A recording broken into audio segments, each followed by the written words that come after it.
नए वर्ष में,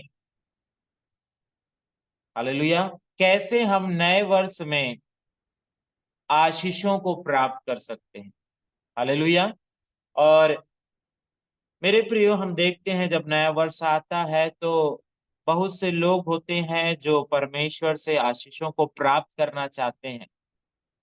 वो आशा लगाए रहते हैं कि परमेश्वर उन्हें नए वर्ष में बहुतायत की आशीष प्रदान करेंगे। बहुत से लोग वर्ष के बीतने की अच्छे वर्ष को बीतने की सोच रखते हैं। लेकिन हम देखते हैं मेरे प्रियो, ये सारी बातें वो करते हैं, प्रार्थना करते हैं और सोचते हैं कि नया वर्ष हमारे लिए अच्छा बीतेगा। लेकिन बहुत से लोगों के लिए नया वर्ष अच्छा नहीं बीतता है। क्यों नहीं बीतता है? क्यों वो आशीषों को प्राप्त नहीं कर पाते हैं? क्योंकि उनका जीवन परमेश्वर के अनुसार सही नहीं होता है।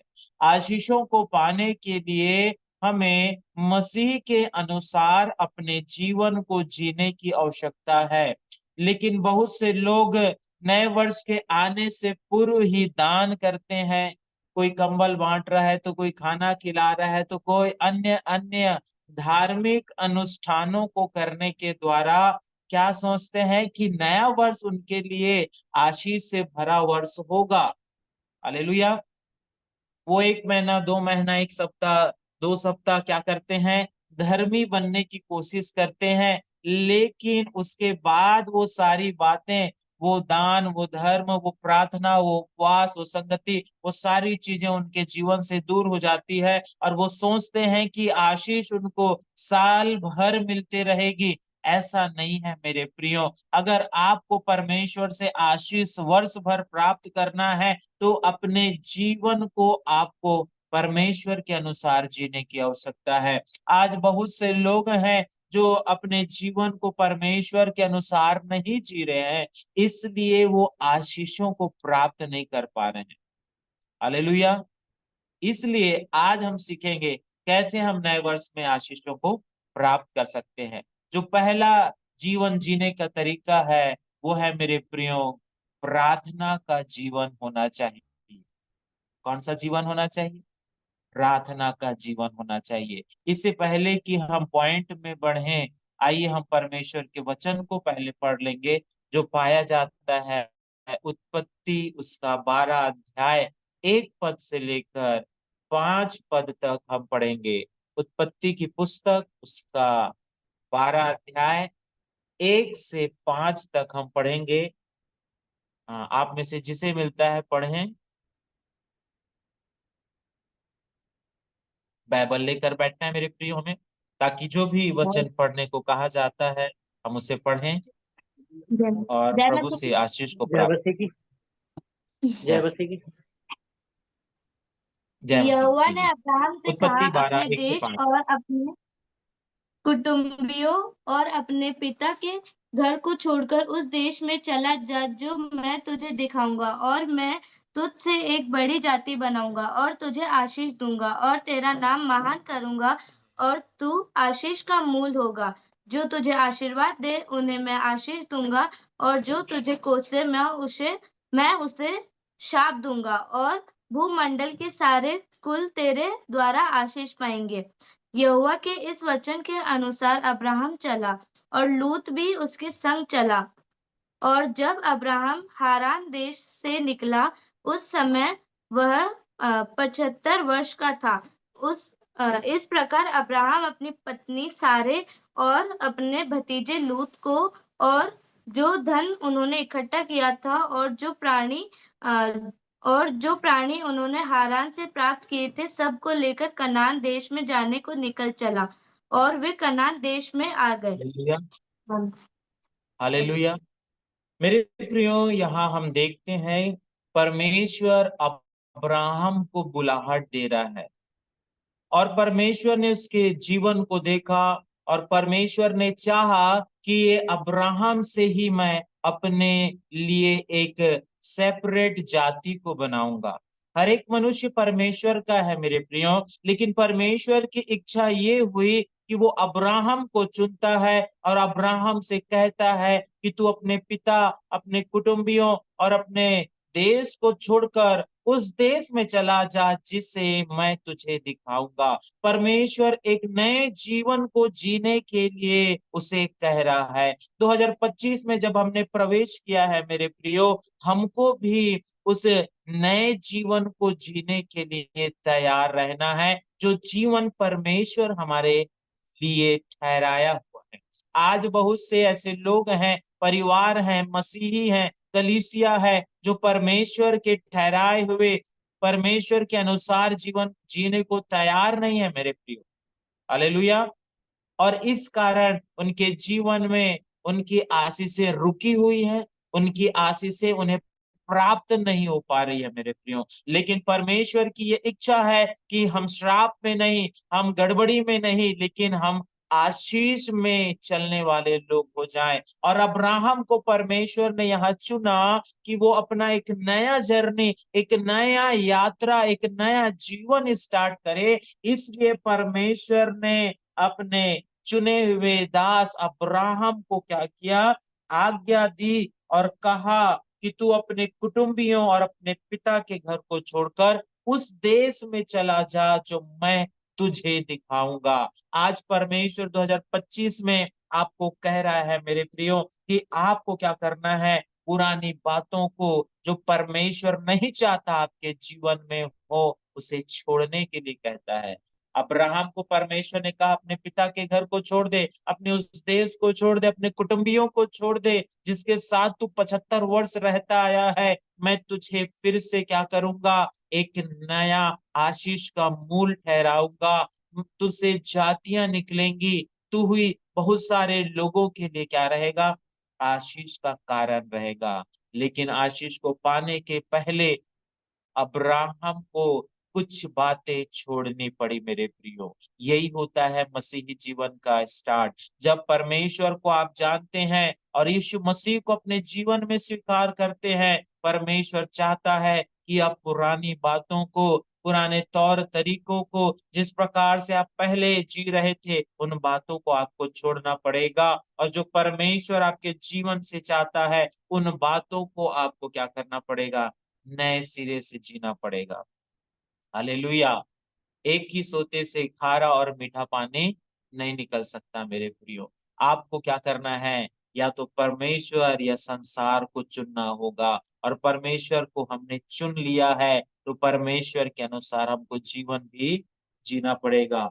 और अब्राहम को परमेश्वर कहता है दूसरे पद में, मैं तुझसे एक बड़ी जाति बनाऊंगा और तुझे आशीष दूंगा। कब आशीष परमेश्वर देगा, जब वो अपने पिता को छोड़ेगा, उसके पिता के घराने को छोड़ेगा। कहने का मतलब यहाँ ये है मेरे प्रियो, हम पाप में पड़े हुए थे, हम पाप के गुलाम और दास थे। हमने क्या किया था, शैतान और संसार को अपना पिता बनाया था। आज परमेश्वर चाहता है कि हम उन सारी बातों को छोड़े और आशीष को प्राप्त करें। हालेलुया। परमेश्वर ने अब्राहम के लिए आशीष ठहराई थी और अब्राहम ने वो आशीष को प्राप्त किया। आज यीशु और परमेश्वर हमारे जीवन से भी चाहता है, जो आशीष परमेश्वर ने 2025 में हमारे लिए रखी है, इस ग्रुप में जुड़े हुए हर एक लोगों के लिए रखी है, वो आशीषों को हमको 2025 के पहले महीने में ही प्राप्त कर लेना है। लेकिन हम प्राप्त कैसे करेंगे, जब हमारा जीवन परमेश्वर के अनुसार सही होगा। और पहली जो बात मैं आपको बताना चाहता हूँ, वो है प्रार्थना का जीवन हमें जीना पड़ेगा। बहुत सारी प्रार्थनाएं हैं, बहुत से प्रकार हैं प्रार्थनाओं के, और बहुत से लोग प्रार्थना करते हैं, लेकिन जो असली प्रार्थना का जीवन हमको जीना पड़ेगा। कई लोग दिखावे की प्रार्थना करते हैं, कई लोग सिर्फ प्राप्त करने के लिए प्रार्थना करते हैं। ऐसा नहीं होना चाहिए मेरे प्रियो। हमारी प्रार्थना परमेश्वर की इच्छा के अनुसार होनी चाहिए। यदि हम अपने जीवन में आशीषों को प्राप्त करना चाहते हैं, तो हमें प्रार्थना करना स्टार्ट करना हो। हालेलुया। संपूर्ण बाइबल को आप जब पढ़ेंगे मेरे प्रियो, तो वहां पास हम ये पाएंगे कि जिन जिन व्यक्तियों का प्रार्थनामय जीवन हुआ, उन्होंने बहुतायत की आशीषों को प्राप्त किया। आज हम आशीष को प्राप्त करने के विभिन्न प्रयासों को करते हैं। बहुत से लोग प्राप्त करते हैं, बहुत से लोग असफल हो जाते हैं। लेकिन जब आपका जीवन प्रार्थनामय जीवन होगा, आप निश्चय ही परमेश्वर की आशीषों को प्राप्त करेंगे, जिसके लिए आप चुने हुए हैं। हालेलुया। आपको परमेश्वर ने चुन लिया है अब्राहम के समान आशीष को प्राप्त करने के लिए। न केवल परमेश्वर ने अब्राहम को आशीष दी, लेकिन आशीष का मूल भी ठहराया, आशीषों को देने वाला भी ठहराया मेरे प्रियो। और आज बहुत से लोग अब्राहम की आशीषों से आशीषित है। हम भी आज अब्राहम के समान आशीष प्राप्त करने वाले ही नहीं, लेकिन आशीषों को बांटने वाले लोग बनना है हमको। हालेलुया। क्योंकि जिसके पास जो रहेगा वो वही बांटेगा। हालेलुया। परमेश्वर चाहता है कि आप आशीष की संतान बने, आशीष को लेकर चलने वाले लोग बने। जहां भी जाएं, लोग आपके द्वारा आशीष को प्राप्त करने वाले हो जाएं। हालेलुया। मेरे प्रियो, तो नए वर्ष का आरंभ आप प्रार्थना के जीवन के साथ आपको करना है। बहुत सी रुकावटें आएंगी, बहुत से बाधाएं आएंगी जो आपको परमेश्वर से प्रार्थना करने के लिए रोकेंगी, लेकिन आपको क्या करना है? दृढ़ बने रहना है और प्रार्थना का जीवन स्टार्ट करना है। हो सकता है बहुत से लोग को नींद आती हो, बहुत से लोग ये संकोच में रहते हैं कि मैं कैसे प्रार्थना करूंगा, मैं तो अभी छोटा हूँ, मैं तो अभी बूढ़ा हो गया, मेरे को प्रार्थना करने से क्या मतलब। लेकिन ये सारी निगेटिविटी की बातें आप अपने जीवन से दूर करके आपको प्रार्थना का जीवन करना स्टार्ट करना होगा। क्योंकि मेरे प्रियो, बाइबल में बहुत से ऐसे उदाहरण है, चाहे वो अब्राहम का हो या मूसा का हो या दानियल का हो या दाऊद का हो या यूसुफ का हो, सारे लोग प्रार्थना करने वाले लोग थे और उनके द्वारा परमेश्वर ने बहुत से लोगों के जीवन में आशीषों के द्वार को खोला है। मेरे प्रियो, आज हमको भी खुदावन मेरे प्रियो कि आप भी क्या करें? आशीषों को प्राप्त करने वाले हो जाएं। सबसे पहली बात तो आप पढ़ेंगे उत्पत्ति 17 अध्याय और उसके एक पद को पढ़े। परमेश्वर क्या कहता है कि प्रार्थना से परमेश्वर की उपस्थिति प्राप्त होती है। जब नए वर्ष में आप प्रार्थना स्टार्ट करेंगे, परमेश्वर की उपस्थिति को आप प्राप्त करेंगे मेरे प्रियो। और उत्पत्ति 17:1 में कहता है, जब अब्राहम 99 वर्ष का हो गया, तब यहोवा ने उसको दर्शन देके कहा, मैं सर्वशक्तिमान ईश्वर हूँ, मेरी उपस्थिति में चल और सिद्ध होता जा। हालेलुया। अब्राहम के जीवन को जब आगे पढ़ते हैं 12 अध्याय से, तो वो जहां भी जाता था वो प्रार्थना करता था, परमेश्वर के लिए एक वेदी को बनाता था। आप भी 2025 में प्रार्थना की वेदी को बनाए मेरे प्रियो। और जब परमेश्वर आपके जीवन को देखेगा, आप प्रार्थना में आगे बढ़ेंगे, आप परमेश्वर की उपस्थिति को प्राप्त करेंगे। जो सबसे पहली बात मैं आपको बताना चाहता हूँ, जब आप प्रार्थना का जीवन स्टार्ट करेंगे, परमेश्वर की उपस्थिति को आप अपने जीवन में देखेंगे। इसलिए परमेश्वर ने अब्राहम से कहा, जब वो 99 वर्ष का हो गया, मेरी उपस्थिति में चल और सिद्ध होता जा। आज मनुष्य परमेश्वर की उपस्थिति में नहीं जीवन जी रहा है, परमेश्वर के प्रकाश में नहीं जीवन जी रहा है। उसे अंधकार के काम पसंद है, संसार के काम पसंद है, नाच गाना पसंद है। बहुत से लोग जब नए वर्ष आया तो बड़े बड़े होटलों में जाकर डांस कर रहे हैं, नाच रहे हैं, खुशियां मना रहे हैं, खा रहे हैं, पी रहे हैं। इससे उनका वर्ष आशीषित नहीं होगा। लेकिन जब आप प्रार्थना के साथ नए वर्ष का आरंभ करेंगे, आप परमेश्वर की आशीष को देखेंगे मेरे प्रियो। जो आशीष, जो उपस्थिति आदम और हवा ने अदन की वाटिका में खो दी थी, वो उपस्थिति को परमेश्वर फिर से आपके साथ देना चाहता है। इसलिए परमेश्वर ने कहा हमसे कि मैं जगत के अंत तक सदैव तुम्हारे साथ हूं। हालेलुया। कितने लोग हैं जो परमेश्वर की उपस्थिति में अपने जीवन को जीना चाहते हैं? अब्राहम ने जिया, अब्राहम ने उस उपस्थिति को प्राप्त किया मेरे प्रिय। बार बार परमेश्वर से दर्शन देता था, इसलिए क्योंकि वो प्रार्थना करता था। दूसरी बात, जब आप प्रार्थना के जीवन को जिएंगे तो पहली बात उपस्थिति मिलेगी, दूसरी बात प्रार्थना से परमेश्वर की संगति आपको प्राप्त होगी। बाइबल बताती है हनोक के जीवन में, उत्पत्ति 5:24 को जब आप पढ़ेंगे तो वहां पास मेरे प्रियो हनोक के विषय में लिखा है, और इस प्रकार लिखा है, हनोक परमेश्वर के साथ साथ चलता था, फिर वह लोप हो गया क्योंकि परमेश्वर ने उसे उठा लिया था। मेरे प्रियो, जो संगति, जो फेलोशिप आदम और हवा ने अदन की वाटिका में खो दिया था, वो संगति को हनोक ने प्राप्त किया मेरे प्रियो। हालेलुया। आदम ने फिर से उस संगति को नहीं प्राप्त कर सका, लेकिन हनोक परमेश्वर के साथ साथ चलने वाला सब था। आज प्रभु चाहता है 2025 में आपका परिवार, आपके बच्चे, आपके माता पिता, आपका घराना परमेश्वर के संगति करने वाला, परमेश्वर के साथ साथ चलने वाला घराना हो जाए। हालेलुया।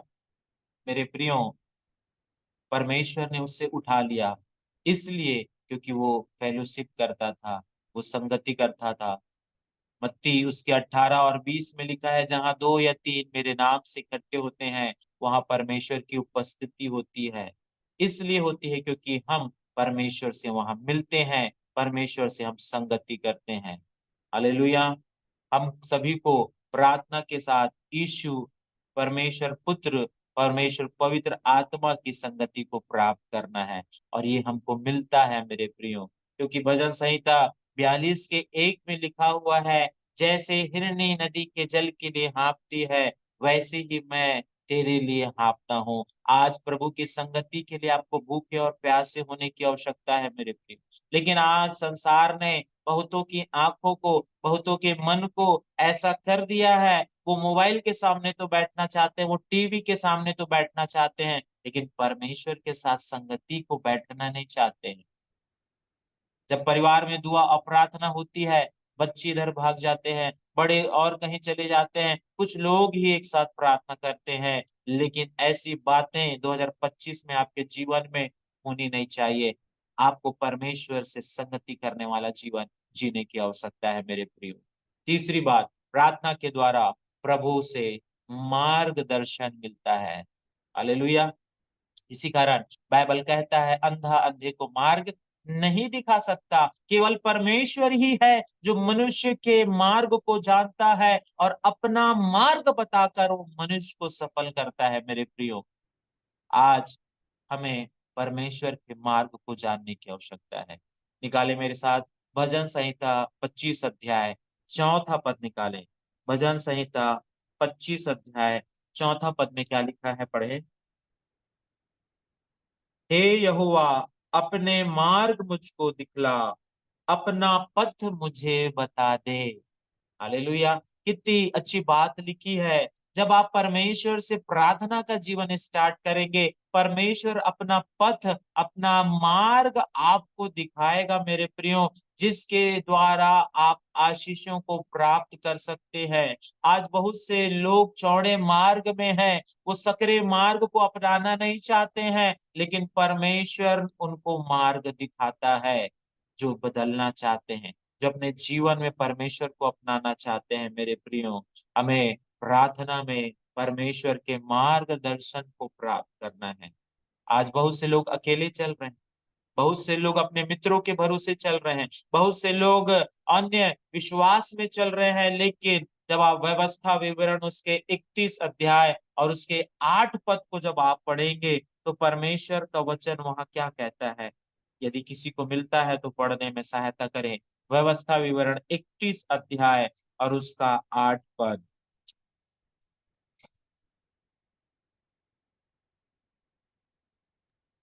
और यहाँ लिखा है, और तेरे आगे आगे चलने वाला यहोवा है, वह तेरे संग रहेगा, ना तो तुझे धोखा देगा और ना छोड़ देगा, इसलिए मत डर, तेरा मन कच्चा ना हो। हालेलुया। मूसा अपने सेवक यहोशू से कहता है, मेरे जाने के बाद यहोवा तेरे आगे आगे चलेगा। हालेलुया। वो मार्ग बताता जाएगा और तू इज़राइल का मार्गदर्शन करना, हमारा परमेश्वर हमारे आगे आगे चलने वाला खुदा है। 2025 में जनवरी से आपको परमेश्वर के मार्गदर्शन में चलना है मेरे प्रियो, क्योंकि आपका परमेश्वर ने कहा मैं तेरे आगे आगे चलने वाला परमेश्वर हूँ। वो आपको धोखा नहीं देगा, वो आपको त्यागेगा नहीं मेरे प्रियो। हमको डरने की आवश्यकता नहीं है। इसी बात को मूसा यहोशू को सिखा रहा है मेरे प्रियो। उसने मूसा को नहीं छोड़ा, वो आपको भी नहीं छोड़ेगा, अपने मार्ग को दिखाएगा। इसी कारण परमेश्वर कहता है मार्ग सत्य और जीवन मैं ही हूँ। जब आप देखें परमेश्वर ने समुद्र में से भी मार्ग निकाला, तो परमेश्वर आपके जीवन में भी समस्याओं में से मार्ग को निकालने वाला परमेश्वर है। हालेलुया। अगली बात, प्रार्थना से आप परमेश्वर की इच्छा को जान सकते हैं। आज संसार में बहुत से लोग हैं जो अपनी इच्छा के अनुसार परमेश्वर को खुश करने की कोशिश कर रहे हैं, अपनी इच्छा के अनुसार जीवन जी रहे हैं, लेकिन ऐसा जीवन परमेश्वर को पसंद नहीं है। हमको परमेश्वर ने इसलिए सृष्टि किया, इसलिए अदन की वाटिका में रखा, इसलिए पृथ्वी में भेजा, इसलिए हमारे जीवन शरीर में जीवन के श्वास को दिया कि हम परमेश्वर की इच्छा के अनुसार अपने जीवन को जिए। लेकिन आज बहुत से लोग हैं जो अपनी इच्छा के अनुसार जीवन जी रहे हैं और परमेश्वर की इच्छा का तिरस्कार कर रहे हैं। ऐसा हमारे जीवन में नहीं होना चाहिए मेरे प्रियो। मूसा हमेशा परमेश्वर से प्रार्थना करके परमेश्वर की इच्छा को प्राप्त करने वाला व्यक्ति था मेरे प्रियो। आज 2025 में आप भी प्रार्थना के द्वारा परमेश्वर की इच्छा को जानने वाले हो जाए। अगर मूसा प्रार्थना नहीं करता, मूसा परमेश्वर की इच्छा को नहीं जानता, तो आज इजरायली मिस्र में बंधुए ही रहते, उनका छुटकारा नहीं होता। लेकिन मूसा ने प्रार्थना की, परमेश्वर की इच्छा को जाना, और मिस्रियों के देश से इजरायलियों को मूसा ने क्या कर लिया, बाहर निकाला, क्योंकि ये परमेश्वर की इच्छा थी। परमेश्वर ने इनकी दुहाई को सुना।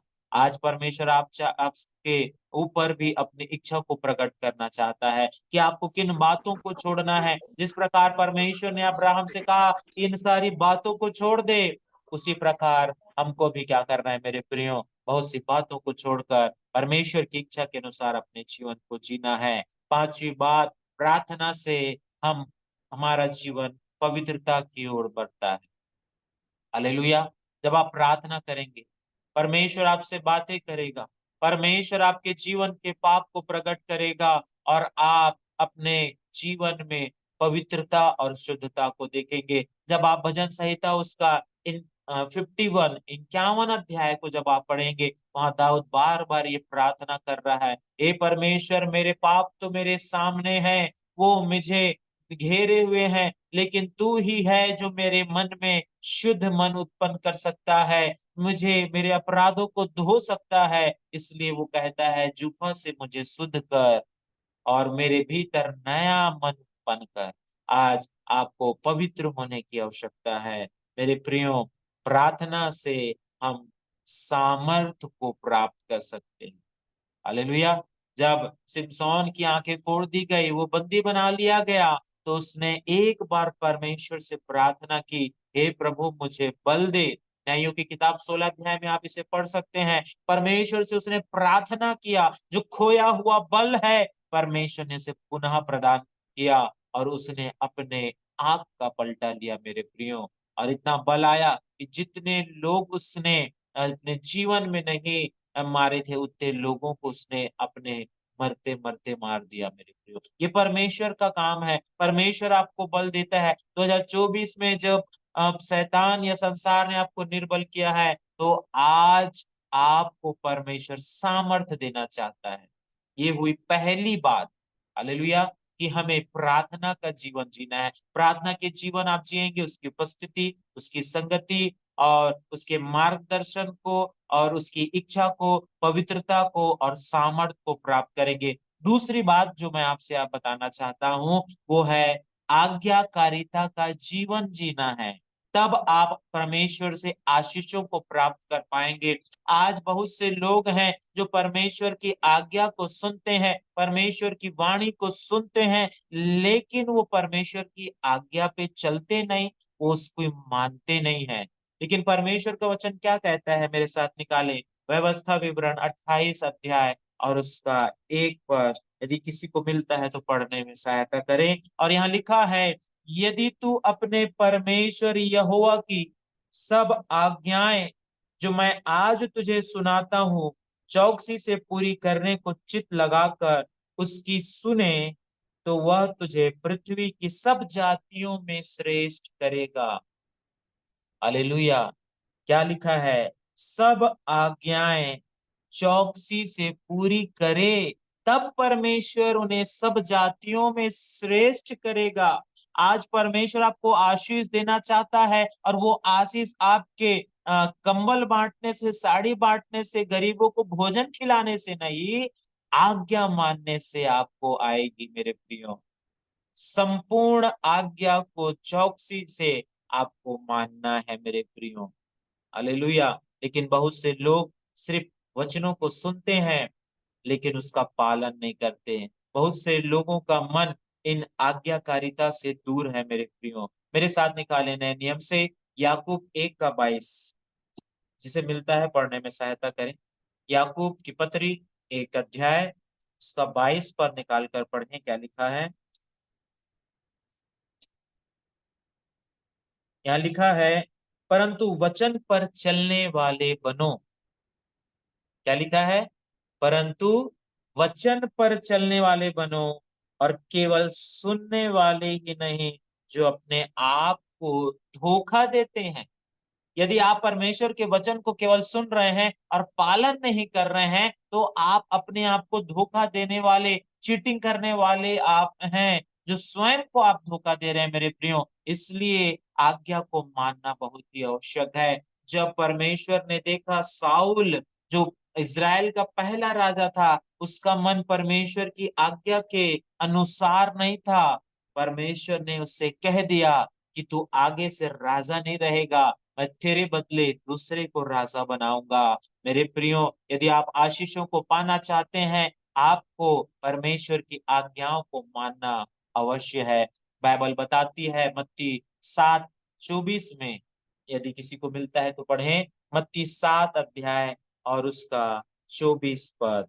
वहां पास परमेश्वर ने एक दृष्टांत दिया है, और परमेश्वर ने वहां हमें सिखाया है कि जो परमेश्वर की आज्ञा को सुनते हैं, उसके शब्द को सुनते हैं, वो किस प्रकार के लोग हैं। और यहाँ लिखा है, इसलिए जो कोई मेरी ये बातें सुनकर उन्हें मानता है, यानी आज्ञा मानता है, आज्ञा पालन करता है, आज्ञाकारिता में जीता है, वह उस बुद्धिमान के समान ठहरेगा जिसने अपना घर चट्टान पर बनाया। हालेलुया। कितने लोग 2024 में गिर गए? कितने लोग 2024 में परमेश्वर के साथ अच्छे रिश्ते को नहीं रख सके? आंधी आया, तूफान आया, और उनका घर मजबूत नहीं था क्योंकि उन्होंने आज्ञा नहीं मानी। जैसा आदम हवा गिराए गए, जैसे साउल गिराया गया, जैसे सुलेमान राजा गिर गया, वैसे ही बहुत से लोग 2024 में गिर गए। लेकिन परमेश्वर आपको आशीष देना चाहता है आज्ञाकारिता के द्वारा। और परमेश्वर चाहता है मेरे प्रियो, आप चट्टान पे घर बनाएं।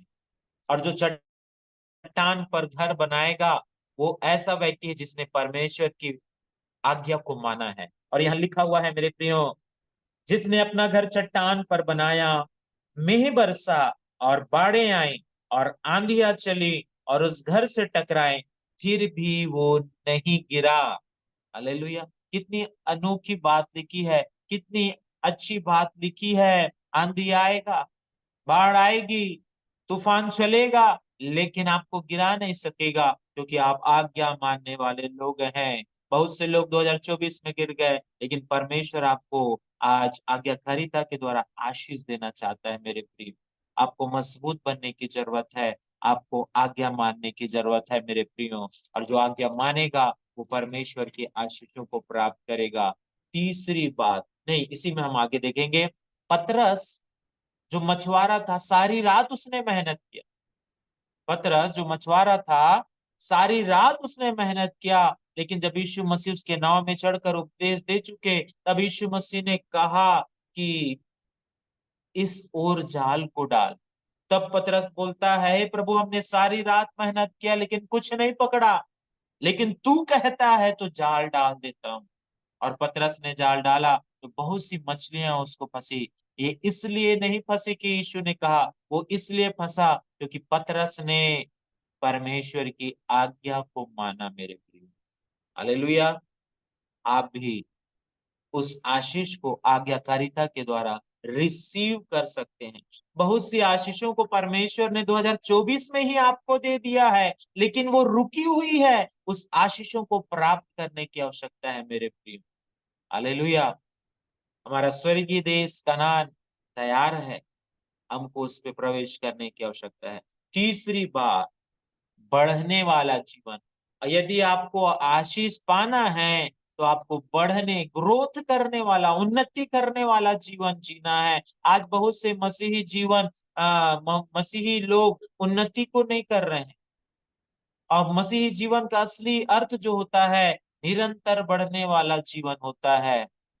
हम देखते हैं एक वर्ष आया और चला गया, बहुत से लोग वहीं के वहीं रहते हैं, जैसे का वैसा। ना कल प्रार्थना करना आता था, ना 2025 में प्रार्थना करना आएगा, ना 2026 में प्रार्थना करना आएगा, क्योंकि वो बढ़ते नहीं है। उनको वहीं ठहरे रहना, वहीं वो अपने दायरे को बना लेते हैं। जैसा हम देखते हैं ना, कुएं का मेढक सिर्फ कुएं में रहना पसंद करता है, बाहर निकलना नहीं चाहता है। वैसे बहुत सी आज कलीसियां हैं, बहुत से विश्वासी हैं जो वहीं के वहीं रहना चाहते हैं, बढ़ना नहीं चाहते हैं। अपने तोड़े को वो दुगना नहीं करना चाहते हैं। बहुत से लोगों ने अपने तोड़े को गाड़ कर रखा हुआ है, अपने सोच और विचार के कारण वो बढ़ना नहीं चाहते हैं मेरे प्रियो। लेकिन मसीही जीवन निरंतर उन्नति करने वाला जीवन होता है मेरे प्रियो, हालेलुया। इसलिए पौलुस हमको सिखाता है, पहला कुरिन्थियों 13 का 11 निकाल। पहला कुरिन्थियों नए नियम से 13 अध्याय और उसका 11 पद क्या लिखा है? जब मैं बालक था तो मैं बालकों के समान बोलता था। हालेलुया। ध्यान से सुने क्या बोल रहा है। जब मैं बालक था, क्या था? बालक था बोल रहा है, बालक हूं नहीं बोल रहा है। पौलुस क्या बोल रहा है? जब मैं बालक था, पुरानी बात हो गई। जब हम प्रभु को जानते हैं, हम नए नए विश्वास में रहते हैं, तो हम कुछ कुछ बातों को जानते हैं, हमारा नया जन्म हुआ रहता है। उस समय हम क्या होते हैं? बालक होते हैं। लेकिन प्रभु का दास पौलुस कहता है तुरंत की कलीसिया से, तब बालकों सा मन था और बालकों सी समझ थी। हमारा मन भी बालकों का समान, यानी छोटे बच्चे के समान। हम कुछ नहीं समझते, प्रार्थना क्या है, उपवास क्या है, वचन को पढ़ना क्या है, संगति क्या है, हम किसी चीज को नहीं समझते हैं, क्योंकि हम नए जन्म हुए बच्चे के समान होते हैं। हालेलुया। लेकिन पौलुस कहता है, जब मैं बालक था तो बालकों के समान बोलता था, बालकों के समान मन था, बालकों के समान समझ थी, परंतु अब सियाना हो गया हूं। हालेलुया। कितने लोग अपने आप को सियान या परिपक्व देखना चाहते हैं मेरे।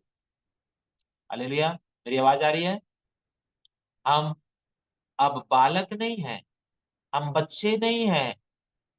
क्योंकि परमेश्वर नहीं चाहता कि आप कल जैसे थे वैसे ही अपने मृत्यु तक रहें या प्रभु के आने के तक रहें। परमेश्वर आपको बदलना चाहता है, बढ़ोतरी देना चाहता है। लेकिन बहुत से लोगों ने अपने आत्मिक जीवन को एक बच्चे के समान रखा हुआ है। और बाइबल कहती है, जब आप पढ़े इफिसियों 4 के 14 में, तो वहां लिखा हुआ है, जो बालक होते हैं वो कथा कहानियों में, संसार की बातों में, भोग विलास में, संसार की चिंताओं में ही पड़े रहते हैं।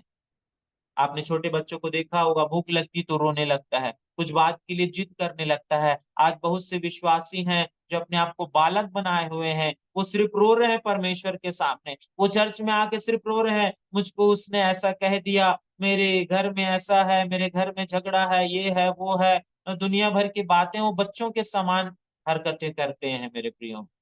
मेरी प्रार्थना कब सुनी जाएगी, मैं बढ़ूंगा कब, ये सारी नकारात्मक बातें बच्चों के समान उनके अंदर होता है। लेकिन पौलुस कहता है, अब मैं सियाना हो गया हूँ, सियानों के समान मैं जीवन को जी रहा हूँ। आप बढ़ोतरी करें मेरे प्रिय। परमेश्वर चाहता है कि हम फूले फले और आगे बढ़ें, क्योंकि ये हमारी आत्मिक आशीषों को रोकता है। बच्चा बना रहना हमारी आत्मिक आशीषों को रोकता है।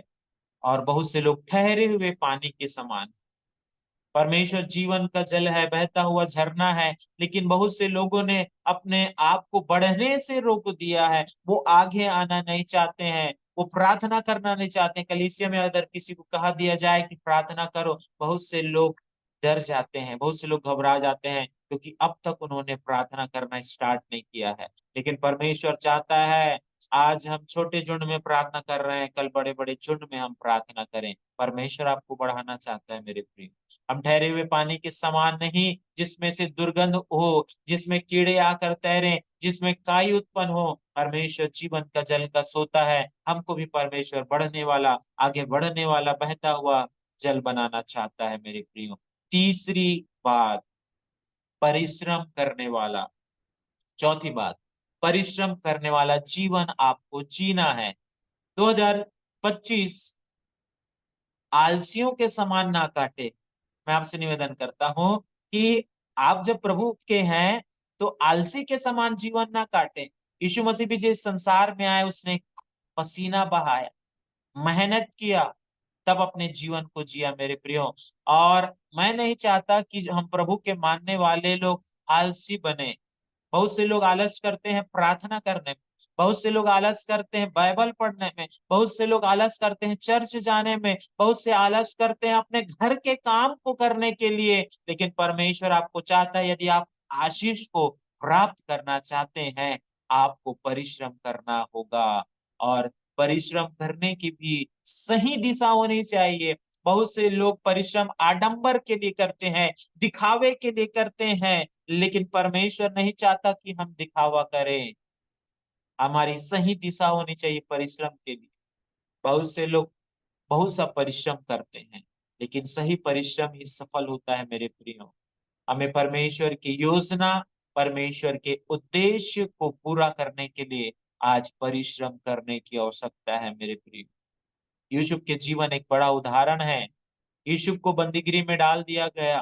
वो पर में वो ईमानदारी से काम करता रहा और उसे सजा मिलती गई, लेकिन अंत में उसके परिश्रम को परमेश्वर ने देखा और उसे मिस्र का प्रधानमंत्री बनाया। आज परमेश्वर चाहता है कि हम भी परिश्रम के साथ अपने 2000 ये नए वर्ष को 2025 को हम जिए।